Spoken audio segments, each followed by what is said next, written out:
Good morning, class 7. Class 10, today we will learn about some more definitions. These definitions are the introductory definitions for your exercise 5.2. The first definition is parallel lines. What do you mean by parallel lines? These are the parallel lines. ऐसी lines जो कहीं पर भी अगर हम उनको left extend करें या राइट एक्सटेंड करें, हम उनको कितना भी एक्सटेंड करते जाएं, कितना भी हम उनको लंबा करते जाएं, वो लाइंस अगर कहीं पर भी कट नहीं करती हैं तो हम उन लाइंस को बोलते हैं parallel lines. Two lines in a plane are said to be parallel if they do not meet even if extended in any direction. ये लाइंस को अगर हम जितना मर्जी लंबा कर दें, एक्सटेंड कर दें, तो ये कभी भी लाइंस ये एक दूसरे के साथ कभी भी इंटरसेक्ट नहीं करेंगी. तो ऐसी लाइंस जिनको एक्सटेंड करने के बाद वो कहीं पर भी इंटरसेक्ट नहीं करती हैं, तो these lines are called the parallel lines. अब जैसे ये लाइन है, लाइन L, ये है लाइन M. लाइन L और M एक दूसरे के साथ पैरेलल हैं. हम पैरेलल को किस तरीके से लिखते हैं? L, और पैरेलल का ये साइन होता है, बीच में हम टू लाइंस इस तरीके से वर्टिकली ड्रॉ करते हैं, और M, L parallel M. This is the short form to represent the parallel lines. L parallel M. Transversal line. अब ट्रांसवर्सल लाइन क्या होती है? इन्हीं पैरेलल लाइंस को कट करने वाली जो रे है, जो ऐसी लाइन जो टू और मोर लाइंस को कट करती है डिफरेंट पॉइंट्स पर, उन्हें हम बोलते हैं transversal line. Line that intersect, ये लाइन T है, ये लाइन T L को भी एक पॉइंट पे कट कर रही है, M लाइन को भी एक पॉइंट पे कट कर रही है, और अगर हम और भी लाइन यहाँ पर ड्रॉ कर देते तो भी वो उसको कट कर रही होती. तो एक ऐसी लाइन जो टू और मोर लाइंस को डिफरेंट पॉइंट्स पे कट करती है, उसे हम बोलते हैं ट्रांसवर्सल लाइन. अब बेटे ये आपने पैरेलल लाइंस और ट्रांसवर्सल लाइन, ये आपने जैसे रेलवे ट्रैक है या दो या तीन रोड आपस में मिल रहे होते हैं, तो उस टाइम आप देख रहे होते हो जो रेलवे ट्रैक है वो इस तरीके से ये ट्रैक जा रहा होता है, और उसके ऊपर से अगर कोई भी एक और लाइन जो है वो क्रॉस कर रही होती है, तो वो ट्रांसवर्सल लाइन का काम कर रही होती है. इसी तरीके से रोड्स हैं, जब टू रोड इस तरीके से जा रहे होते हैं और एक तीसरा रोड उसको क्रॉस कर रहा होता है, और ये तीसरा या चौथा रोड उसको क्रॉस कर रहा होता है, तो इस तरीके से वो लाइंस जो उन पैरेलल लाइंस को, पैरेलल रोड्स को कट कर रही होती हैं टू और मोर पॉइंट्स पर, तो these are the example of the parallel lines and the transversal lines. अब है आपका, जब two parallel lines are intersected by a transversal, then आपके तीन कंडीशंस फॉलो होंगी. Number 1 condition, pair of corresponding angles are equal. Corresponding angles equal होंगे, alternate interior angles equal होंगे, या फिर sum of consecutive interior angles is 180 degree. जब ये तीनों कंडीशंस फॉलो होंगी तब हम कहेंगे कि वो लाइंस क्या है, पैरेलल हैं, और कोई एक ट्रांसवर्सल लाइन उनको कट कर रही है. तो अब हम वन बाय वन ये इनके बारे में देखेंगे कि कॉरस्पॉन्डिंग एंगल्स कौन से होते हैं, अल्टरनेट इंटीरियर एंगल्स कौन से होते हैं, और कॉन्जिक्यूटिव इंटीरियर एंगल्स कौन से होते हैं. तो देखिए ये फिगर, ये बेटे बहुत इंपॉर्टेंट टॉपिक है.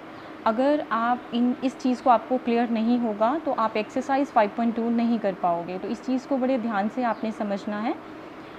देखिए ये पैरेलल लाइंस हैं, L पैरेलल M, और ये जो P लाइन है, this is a transversal line. इन सबसे पहले हम बात करते हैं इंटीरियर एंगल्स के बारे में.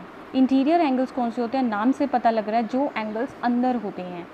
L लाइन और M लाइन, L लाइन और M लाइन के अंदर देखिए आप, ये दोनों लाइंस के बीच में, ये दो लाइंस के अंदर ये एंगल्स बन रहे हैं. Angle 3, angle 4, angle 5 and angle 6. तो हम इन्हें बोलेंगे इंटीरियर एंगल्स. जो दो पैरेलल लाइंस के बीच में बन रहे हैं उन्हें हम बोलेंगे इंटीरियर लाइंस. और जो लाइन के बाहर बन रहे हैं, जैसे L लाइन से बाहर बन रहे हैं, ये M लाइन से बाहर बन रहे हैं, तो angle 1 and 2, 7 and 8, they are called the exterior angles. Interior angles 3, 4, 5, 6, exterior angles 1, 2, 7 and 8. उसके बाद हम कॉरस्पॉन्डिंग एंगल्स के बारे में बात करते हैं. कॉरस्पॉन्डिंग एंगल्स कौन से होते हैं? Angle 1 and angle 5.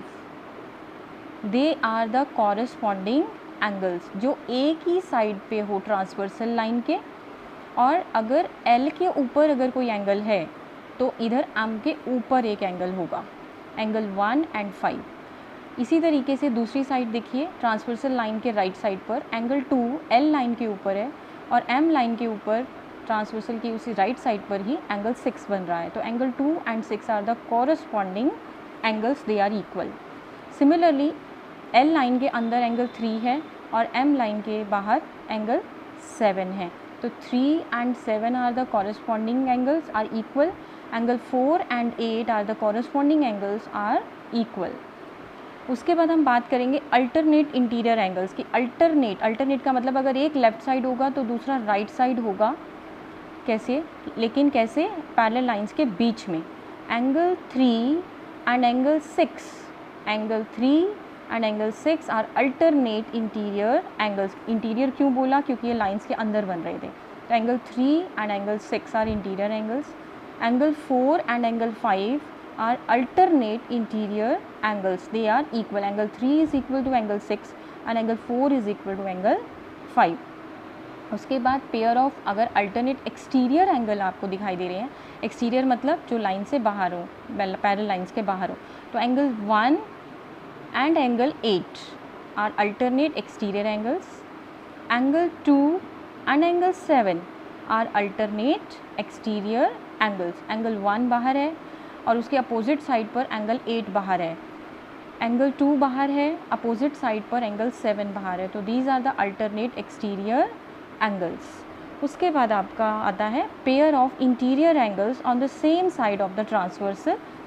Pair of interior angles, interior angles कौन से हैं? 3, 4, 5, 6।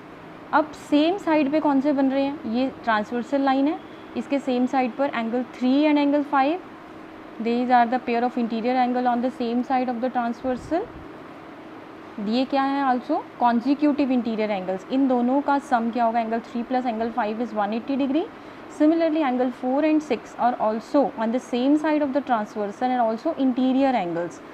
So angle 4 and angle 6, the sum of the consecutive interior angles are called the 180 degree। angle 3 plus angle 5 180 degree and angle 4 plus angle 6 is 180 degree। तो आज आपने इन्हीं conditions को अच्छे से ध्यान से समझना है। And tomorrow I will start exercise 5.2।